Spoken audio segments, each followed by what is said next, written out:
जय हिंद दोस्तों, मैं सुधीर सिंह और आप देख रहे हैं प्रचंड भारत। और आज मैं पहुंचा हूं जौनपुर के नहोरा आशापुर में और यहां की जनसंख्या है करीब करीब 6000। और यहीं के स्थानीय लोगों से जानेंगे कि 2022 का चुनाव किसके पाले में होगा और क्या जो स्थानीय मुद्दा है, कौन से स्कीम्स हैं जो इनको लाभ मिलता है, और सारी बातों पर लेकर के यहीं के लोगों से, गांव के लोगों से जानेंगे और पूछेंगे कि कौन सी सरकार आएगी 2022 में, इन लोगों का मूड क्या है, किस सरकार को चुनेंगे।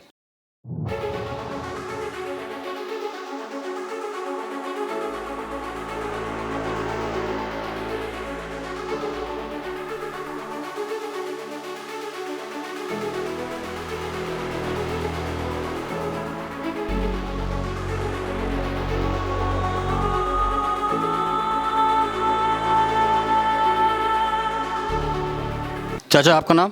चंद्रिका प्रसाद मौर्य। चाचा, 2022 में क्या लग रहा है, किसको आना चाहिए? अरे मोदी सरकार की आवक चाहिए फिर। योगी सरकार का कामकाज आपको कैसा लगा? बहुत बढ़िया जी। और बिजली अब गांव में आती है? वहाँ बराबर बिजली आती है, कटा तो था जो हो। अगर हम पूछें कितने घंटे आती है तो? अरे कम से कम 17-18 घंटा आई है। 17-18 घंटे ऑन एन एवरेज मिल जाती है 24 घंटे में आपको। प्रधानमंत्री का सम्मान निधि योजना जो किसानों को मिलता है 6000 का, मिलता है आपको? मिलता है जी। हाँ, मिलता है 6000। चाचा, आपका नाम? दूधनाथ राजभर। चाचा, 2022 का चुनाव आ रहा है नज़दीक, सारी पार्टियां ताल ठोक रही हैं, किसको देना है वोट? और हमारे योगी मोदी आएंगे। योगी जी आएंगे। आप को उनका 6000 रुपये जो भेजते हैं किसान वाला, मिलता है क्या? खैर हमारे पास तो खेत नहीं है, लेकिन और जितनी योजना है वो हमको मिलता है। कौन सी योजना का कितना पैसा आता है? योजना तो कुछ नहीं आता है हमारे पास, जैसे राशन वोशन ये सब हमको बराबर मिलता है। अच्छा। हाँ, और कोई मिलता है? हाँ हाँ। उसका पैसा देते हैं कि फ्री मिलता है? नहीं, फ्री में। महीने का कितना मिलता है आपको? महीने का 2 यूनिट पर 10 किलो मिलता है हमको। अच्छा। हाँ, तो महीने में 2 बार की एक बार? 2 बार। 2 बार, हाँ। मतलब 10 किलो 2 बार? 2 बार। भैया, आपका नाम? ब्रिजलाल यादव। यादव जी, अगर मैं आपसे जानना चाहूँ, अगली सरकार फिर किसकी चाहिए? योगी के आई। कोई एक वजह?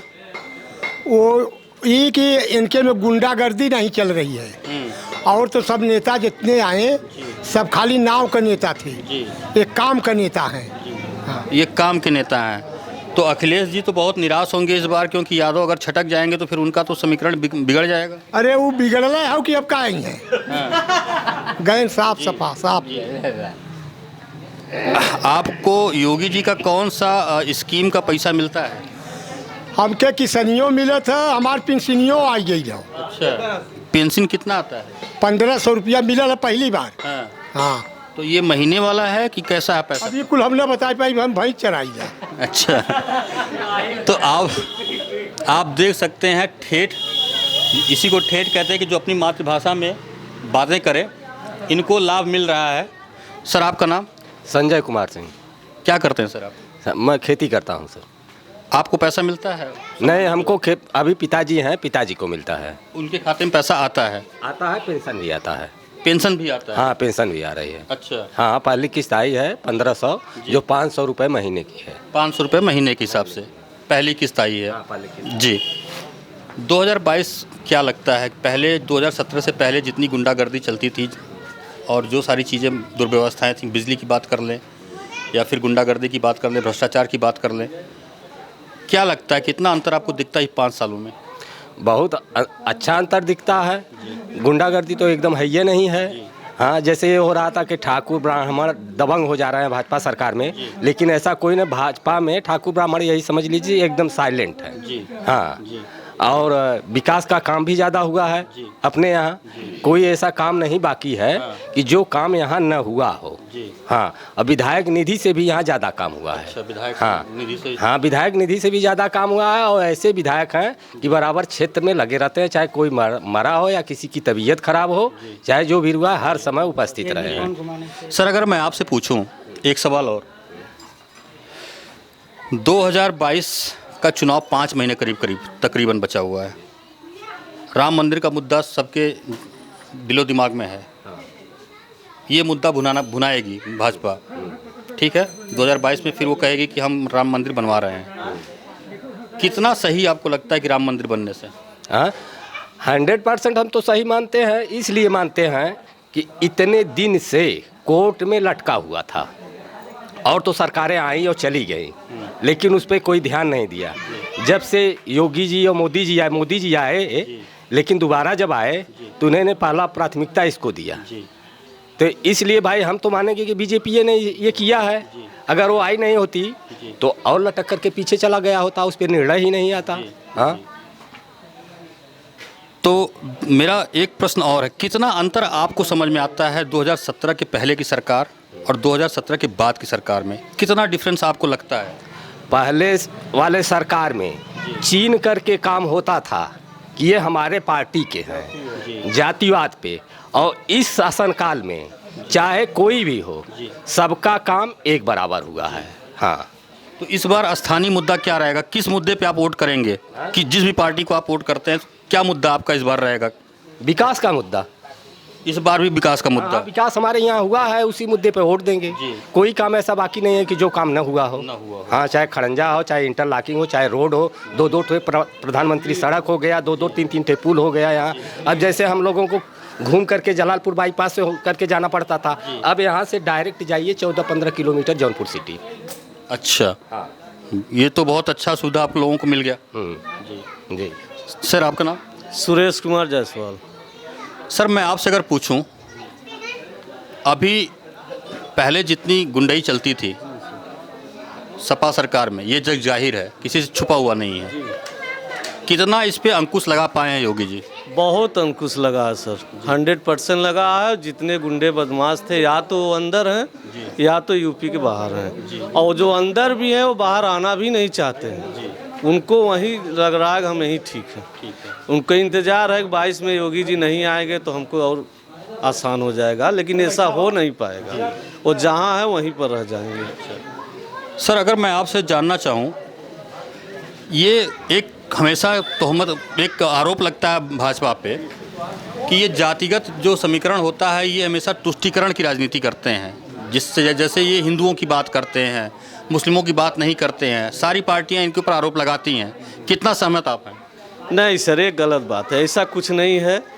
और सभी समाज के लोग भारतीय जनता पार्टी से जुड़े हैं और सबको सम्मान मिला है और सबका साथ सबका विकास इसमें देखने को मिला है। आगे भी होगा इसी तरीके से। ऐसा जी। आपका नाम सर? प्रमोद कुमार सिंह। सिंह साहब, अगर मैं आपसे पूछूं, क्या लग रहा है? योगी 2022 योगी।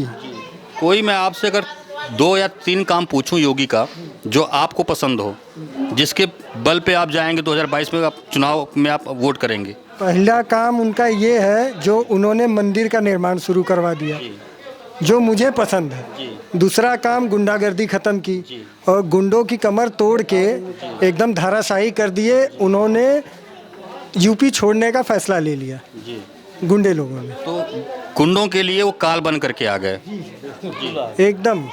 अब यहाँ कोई गुंडा है जो आप लोगों को पसंद करता है? नहीं है। चाचा, आपका नाम? सभापति मिश्र। सर, एक चीज़ मैं आपसे जानना चाहूँगा, अब क्या थानों में पहले वाली वो चीज़ें चलती हैं क्या? जैसे बिना पैसा लिए और वो FIR नहीं होता था, पैरवी नहीं होता था? ज़माने में कुछ गांव के दलाल हुआ करते थे, बिना दलालों के गए वहाँ काम नहीं होता था। और दलाल यहाँ से पैसा लेते, कुछ दर देते, कुछ जेब में रख के बकिया तो कुछ काम होता था। और यह जांच विशेष का काम होता है। अगर किसी जांच विशेष के खिलाफ है तो कुछ नहीं होने वाला है। तो अब ये अंतर आपको दिखता है? बहुत अंतर है, काफ़ी अंतर है। 2022 में चाचा किसको? ये भाजपा को फिर आना है। फिर अब जहाँ विकास की बात है, घुमा दीजिए, ये सड़क देख केवल अपना कैमरा घुमा दीजिए। ये सड़क, इसके पहले ये सड़क थी ही नहीं थी, इसमें न गिट्टी थी न कुछ, ना केवल लकीर में बनी हुई थी। अच्छा। और ये सड़क की आज हालत यह है कि हाईवे की तरह से लोग जाते हैं जी। एक भी कंकड़ अगर निकला तो तुरंत आगे बनता है। चाचा, बिजली कितने घंटे रहती गांव में? बिजली 18-20 घंटे रहती है जी। और आती जाती है तो लोग कहते हैं कि अरे रुकिए अभी आ रही है। हाँ। रुकिए अभी आ रही है। और नहीं तो 3 घंटे शायद।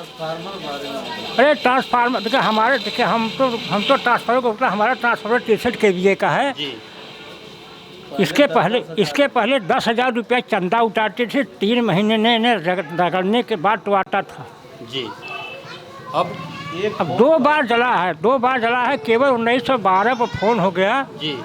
और दोनों बार फ़ोन हो गया विभाग ला करके कंधे पर टांग के चला गया। जी।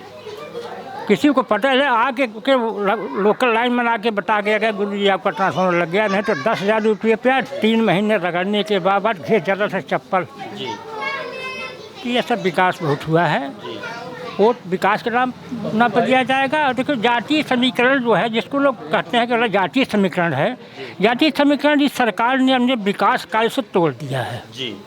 कुछ लीगी टाइप की जातियाँ हैं, कुछ लीगी टाइप के नेता हैं, वो हर वर्ग में हर जात में हैं। वो फायदे हमारी भी जात में हैं जी। वो कुछ फ़ायदे के लिए है कि अमुक आ जाएगा, ये तो हमको कुछ कमीशन नहीं देते हैं, अमुक आ जाएगा तो हमारी थाने में दलाली मिल चली अच्छी चलेगी, कुछ कमीशन मिल जाएगा, कुछ ठेका पटिका मिल जाएगा। ऐसे कुछ लोग इधर उधर घूम रहे हैं। और बकिया तो जहाँ आप बैठे हैं लगभग अब 90% समझ लीजिए कि जनता ने मन बना लिया बिना किसी कन्विंसिंग कि ये सरकार का विकास काम, उसके जो गुंडागर्दी पर लगाम लगी हुई है। मतलब महिलाएं, घर की महिला, मेरे अपने घर की महिलाएं, जबकि मैं काफ़ी संपन्न घर का हूँ, मेरे अपने घर की महिलाएं पुराने शासनकाल में शाम के 6-7 बजे के बाद बाहर नहीं निकलती थी। आज ये है कि 12 बजे रात भी आ करके के दुकान खुलवा के लड़कियां आके सामान ले जाती हैं घर पर। सर, अगर मैं आप लोगों से जानना चाहूँ, यहाँ पे शौचालय बना है क्या? प्रधानमंत्री ने जो बनवाया सारे गांव में है? हर घर ऐसा इक्का दुक्का घर होगा, लगभग हर घर बन गया है। जी, सब घर लगभग बना हुआ है, शौचालय सब यूज भी करते हैं। कहीं आप रोड पर देख लीजिए, एक जगह भी, इस पूरे रोड पर एक जगह सिंगल कहीं गंदगी नहीं पाएंगे। ये बहुत शर्म की बात है 70 साल आज़ादी को कहने के। गांव के ज़्यादातर महिलाएं, उनको शौचालय अभी तक नहीं मिला था। सबसे बड़ी बात है कि प्रधानमंत्री जब आए, स्वच्छ भारत मिशन चलाया और हर गांव के हर तबके के लोगों को शौचालय देने का काम किया। तब उनका माहौल बनाया गया ये कह करके कि अब ये शौचालय बना करके देंगे। आप सोचिए कि 70 साल आज़ादी के बाद भी जिन घरों को शौच करने के लिए जिन महिलाओं को शौचालय न मिला हो, उस देश में कैसी राजनीति रही होगी, कितना विकास हुआ होगा। सर, आपका नाम? जी, अभिषेक उपाध्याय। सर, मैं अगर योगी सरकार के 5 साल में शिक्षा की अगर स्तर की बात करूं, कितना अंतर आपको लगता है कि 5 साल में शिक्षा में ये बढ़ोतरी हुई है या फिर ये कम हुआ है, या फिर इस पे फोकस सरकार को करना चाहिए? आप बताएंगे। बड़ा अच्छा प्रश्न आपने किया। मैं पेशे से शिक्षक भी हूँ। खोटहन ब्लॉक में मैं कार्यरत हूँ और ये मेरा नेटिव प्लेस है। यहाँ तो आप देख रहे हैं कि अमूमन सारी सुविधाएं हैं, रोड है, बिजली है, पानी है। जो अभी विगत में पहली 69,000 की भर्ती हुई है, उसमें मैं चयनित हुआ हूँ और सरकार की प्रथम प्राथमिकता थी कि जो नव चयनित शिक्षक हैं उनको सुदूर क्षेत्रों में भेजा जाए, जो कि मतलब पूरी तरह से देहाती हैं, जहाँ पे सुविधाओं का अभाव है, वहाँ पे शिक्षकों की आपूर्ति हो सके, वहाँ पे बच्चों का शैक्षिक स्तर ऊँचा किया जा सके। और विगत में जैसे कि 2020 में 23 मार्च से लॉकडाउन लगा, तो मैंने फिर से वही दोहराना चाहूँगा कि शिक्षक होने के नाते मैं समाज के निचले तबके से जुड़ा हुआ हूँ, क्योंकि आप भी जानते हैं कि जो हमारे समाज का संपन्न वर्ग है वो प्राइमरी विद्यालयों में अपने बच्चों को नहीं भेजता। आज भी एक अवधारणा बनी हुई है कि हमारा बच्चा है तो कॉन्वेंट में जाएगा। जो गरीब तबके के लोग हैं, मजदूर तबके के लोग हैं, निचली जाति के, दलित हैं, पिछड़े हैं, वंचित हैं, वही अपने बच्चों को भेजते हैं, तो उनको पढ़ाने का अवसर मिलता है। अच्छा, पढ़ाने का अवसर तो ठीक है, मेरा जॉब है, पेमेंट मुझको मिलता है, सभी लोग पढ़ाते हैं। इसके पहले एक अवधारणा सी बनी थी, प्राइमरी का मास्टर को लोग मास्टरवा करके बुलाते थे, फ्री का पैसा ले रहे हैं। इस तरह की चीज़ें, इस तरह की आवाज़ें चट्टी चौराहे पे सुनने को मिलती थी हम लोगों को। लेकिन आज के समय में जिस तरह से टेक्नोलॉजी बेस्ड सारी चीज़ें हो गई हैं, सारी चीज़ें टेक्नोलॉजी बेस्ड हो गई हैं, चाहे दीक्षा ऐप हो, चाहे प्रेरणा ऐप हो, चाहे ऑनलाइन सबकी फीडिंग हो, ऑनलाइन ट्रेनिंग हो हम लोगों की। सर, मैं आपसे अगर एक प्रश्न पूछूं, अभी जो योगी सरकार पे अभी एक बहुत बड़ा आरोप लग रहा था कि जो बच्चों को मिड डे मील दिया जा रहा था, तो सपा सरकार ने इन पे हमला किया ये कहते हुए कि हमारे सरकार में तो मिड डे मील भी मिल जाता था बच्चों को, इनके सरकार में, योगी सरकार में तो नमक और रोटी भी नहीं मिल पा रहा है। देखिए, अब किसी सरकार की बात तो मैं नहीं कह सकता कि वो क्या कहे क्या नहीं कहे, जो वास्तविकता है वो मैं आपको बता रहा हूँ। विद्यालय चल रहे हैं तो बच्चों को MDM दिया जाता है। अच्छी गुणवत्ता का दिया जाता है। जिम्मेदारी है हेडमास्टर की वो पहले चखेंगे उसको, अगर वो खाने लायक है तब वो बच्चों को वितरित किया जाएगा। अब बात करते हैं लॉकडाउन की। 23 मार्च 2020 को जब लॉकडाउन लगा, स्कूल कॉलेजेस सब सारे बंद, प्राथमिक विद्यालय सबसे पहले बंद हो गए। बच्चे स्कूल आएंगे नहीं तो एमडीएम मिलेगा नहीं। लेकिन पहली ऐसी सरकार, मुझको लग रहा है ऐसा पहला तंत्र है ये, कि इस लॉकडाउन के पीरियड में भी जो बच्चे वंचित परिवार से आते हैं उनको एमडीएम तो नहीं दिया जा पा रहा है, क्योंकि विद्यालय में बुलाएंगे तब खाना खिला पाएंगे, विद्यालय आ नहीं रहे बच्चे। 3 फेज में अभी तक हम लोगों ने प्राधिकार पत्र बांटा है। अच्छा। आप अगर किसी जर्नलिस्ट के पास से पूछेंगे, आपको जर्नलिस्ट आपको मिल जाएगा, प्राधिकार पत्र बांटा 3 फेज में। पहला 76 दिन का, दूसरा 49 दिन का, तीसरा 138 दिन का, और चौथा अभी आया है, उसको अभी वितरित करना है। 76 दिन में 7.6 किलोग्राम, 49 दिन में 4.9 किलोग्राम और 138 दिन में 13.8 किलोग्राम पर हेड पर बच्चों के लिए। इतना गेहूं या चावल प्राधिकार पत्र बना के देते थे। बच्चा अपने गांव के कोटेदार के पास जाता था और वहां से उतना राशन लेके आता था। इतना ही नहीं, वो तो सूखा राशन है, गेहूं या चावल, उसको पकाने में कुछ कॉस्ट आती थी ना। जब विद्यालय में बच्चा था तो पका के देते थे, खिलाते थे। उसको पकाने में जो कन्वर्जन कास्ट आता था उसका पूरा लिस्टिंग करके हम लोग सीधे सीधे डीबीटीएल के माध्यम से, अगर बच्चे का खाता है तो सबसे बढ़िया, बच्चे का खाता नहीं तो उसके गार्जियन के अकाउंट में वो कन्वर्जन कास्ट भेजते थे, जिससे कि उनकी जो माली हालत है वो न गिरे और बच्चों का पोषण होता रहे। इतना तो मुझको नहीं लगता कोई सोचता होगा। मैं अपने दर्शकों को बता दूं, ये ट्रांसपेरेंसी जो अभी आप सुन रहे थे, ये ट्रांसपेरेंसी इतनी शायद हमको भी उम्मीद नहीं थी कि इतनी ट्रांसपेरेंसी होगी सरकार में। अगर मैं प्राइमरी शिक्षा की बात करूं, स्कूलों की हालत की बात करूं, तो हम लोगों ने देखा है कि कैसी स्थिति रही है। अभी कैसी स्थिति है स्कूल की? Much better than previous. मतलब कह तो रहा हूँ, मैंने एक शब्द अभी इसके पहले यूज किया, मुझको नहीं करना चाहिए था। जैसे अभी इसके पहले क्या था कि मास्टर को लोग मास्टरवा बोलते थे, मास्टरवा फ्री का पैसा लेते हो। वो छवि बदली हुई है, बच्चों के शिक्षा का स्तर बदला हुआ है। उनको स्कूलों में फ्री का जूता, फ्री का मोजा भी, ये बारीकी देखिए आप, जूता, मोजा, ड्रेस 2 जोड़ी, ये नहीं कि सिर्फ एक ही जोड़ी, 2 जोड़ी ड्रेस, उसके बाद स्वेटर, उसके बाद उसको स्कूल बैग, उसके बाद किताबें हम लोग अपने हाथों से वितरित किए हैं। और तो क्या बच्चे अब बुलाना पड़ता है या फिर अपने आप आते हैं? आपको इस बार की बात बताऊं, बड़े मजे की बात है। पहले होता था तो विगत में अध्यापक जाते थे गांव में कि भैया अपने लड़कियों का एडमिशन करावा, हम सब पढ़ाई, इतना सुविधा मिलत हो। इस बार मैं बताऊं सबसे कम मेहनत करनी पड़ी और संख्या सरप्लस हो चुकी है हमारे यहाँ। क्यों? क्योंकि लोगों ने देख लिया कि कोरोना काल में कॉन्वेंट स्कूलों ने, पब्लिक स्कूलों ने सिर्फ पैसा लिया, पेपर दे दिया घर पे और बस खाली डिग्री बांटी है। और हमारे यहाँ क्या है, गार्जियन आकर के स्वयं एडमिशन कराते हैं। एक और अच्छी बात की इस बार उन्होंने, कुछ लोग जैसे विरोधी लोग उठाते थे प्रश्न की ड्रेस बांटने में, बैग बांटने में धांधली हो जाती है या किसी स्तर से कालाबाजारी हो जाती है। इस बार बड़ी गजब की चीज़ हुई, हम लोगों के भी माथे का बोझ थोड़ा कम हो गया है। हम लोग गार्जियन का अकाउंट नंबर मांग लेते हैं, आधार नंबर, बच्चे का रजिस्ट्रेशन प्रेरणा पोर्टल पे करना है, सारे एडमिशन ऑनलाइन। हम अपने रजिस्टर में किसी को छुपा के नहीं रख सकते कि यहाँ पे 50 बच्चे हैं, ऑनलाइन 25 दिखाएंगे, सबका ऑनलाइन डाटा। और इस बार से ड्रेस, जूता, मोजा, बैग, स्वेटर, यानी किताब, एमडीएम और ये क्या बोलते हैं, एमडीएम और ये किताबों, 2 चीज़ों का छोड़ के बैग, जूता, मोजा, स्वेटर और ड्रेस, इन सब का पैसा गार्जियन के खाते में। अच्छा। गार्जियन के खाते में जाए, गार्जियन अपने हिसाब से निकाल करके चाहे बाटे का जूता पहना है और चाहे रेड चीप का पहना है बच्चों को। चाचा आपका नाम? जी, शिव प्रसाद राजभर। चाचा, पहले विद्यालय था, वही विद्यालय प्राइमरी विद्यालय अभी भी है, क्या अंतर दिखता है आपको? पहले से बहुत अंतर दिखता है अब। हाँ। जी, पहले बच्चे स्कूल जाना पसंद नहीं करते थे, अब तो अपने आप बच्चे तैयार होते हैं, तैयार होकर जाते हैं स्कूल, पढ़ने की इच्छा उनको जागृत। बच्चों स्कूल में भी बहुत अच्छा जो है कि अभी वायरिंग करा दिया है और पेड़ पौधे लगा दिया, गार्डन बना दिया, बहुत अच्छा है। बच्चे खुद अपने आप जाने के लिए इच्छा उनको होती है। अच्छा। हाँ, ये मैं जैसा कि मैंने बताया, मैं शिक्षक हूँ। विद्यालय में इस समय जैसे टाइलीकरण हुआ है, पहले क्या था कि फर्श टूटी होती थी, सुबह बच्चे आते थे या रसोइयाँ आती थी या सफाई कर्मी आता था तो उसका झाड़ू पोछा करता था। आज टाइल्स लगे हुए हैं, एंटी स्केटिंग टाइल्स। इतना बच्चों का ध्यान रखा जा रहा है कि कहीं बच्चे उसमें सर के गिर ना जाएं। रंबल स्ट्रीप बनी हुई है, अगर दिव्यांग कोई बच्चा है तो उसको जाने के लिए सुविधा हो। मल्टीपल हैंड वॉश कि वहाँ पे कम से कम 4, 5, 6, 7 टोटी लगी हो, बच्चे लाइन से आए, हाथ धोएं, बर्तन धोएं, उसके बाद खाना खाएं। उसके लिए टंकी लगी हुई है, ऊपर छत पे टंकी बैठाई गई है कि लेटरिन और बाथरूम में थ्रू द टोटी पानी का कनेक्शन हो, बच्चों को कहीं अन्यत्र बाहर न जाना पड़े।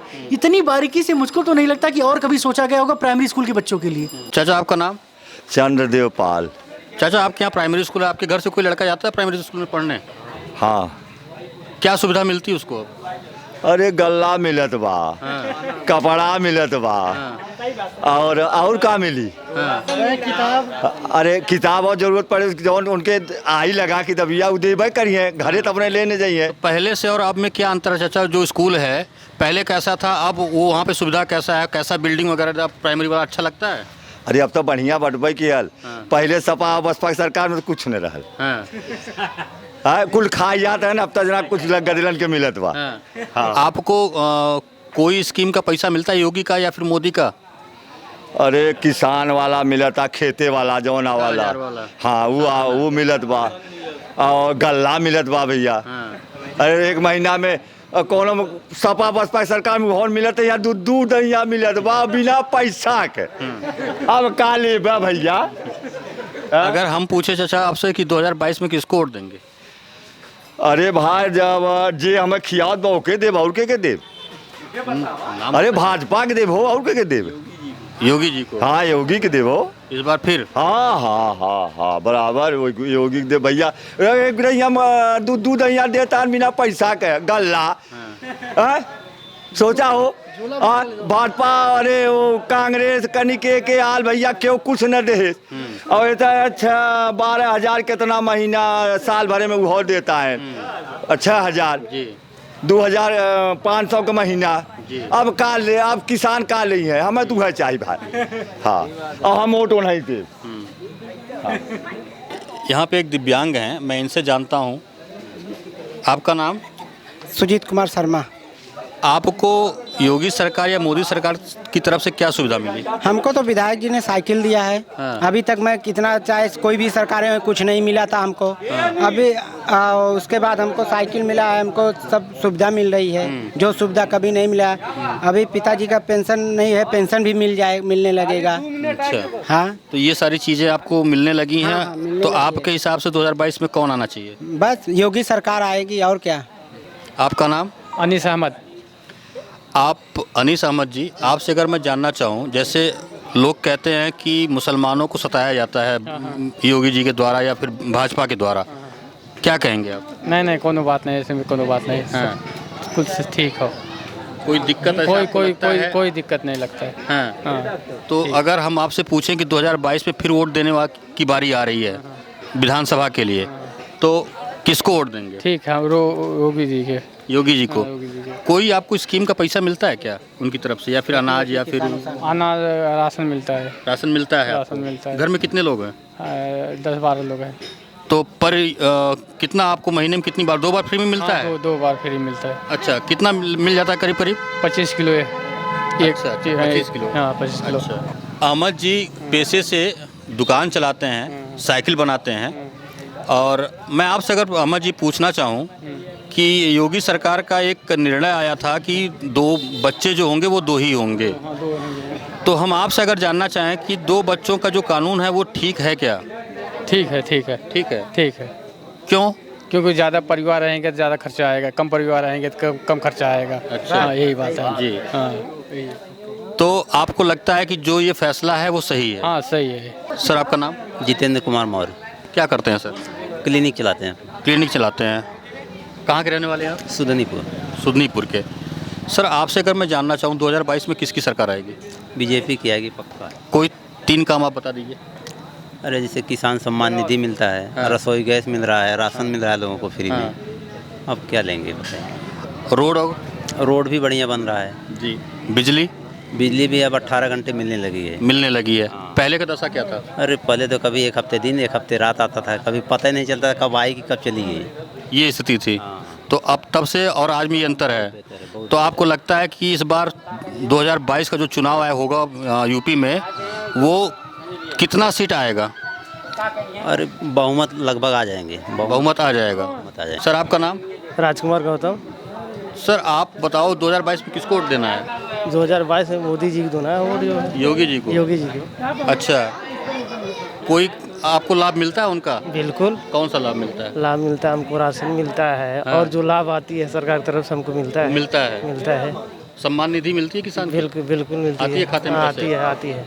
उसमें पैसा कट के तो नहीं आता? नहीं पूरा नहीं 6,000 आता है? पूरा 6,000 आता है।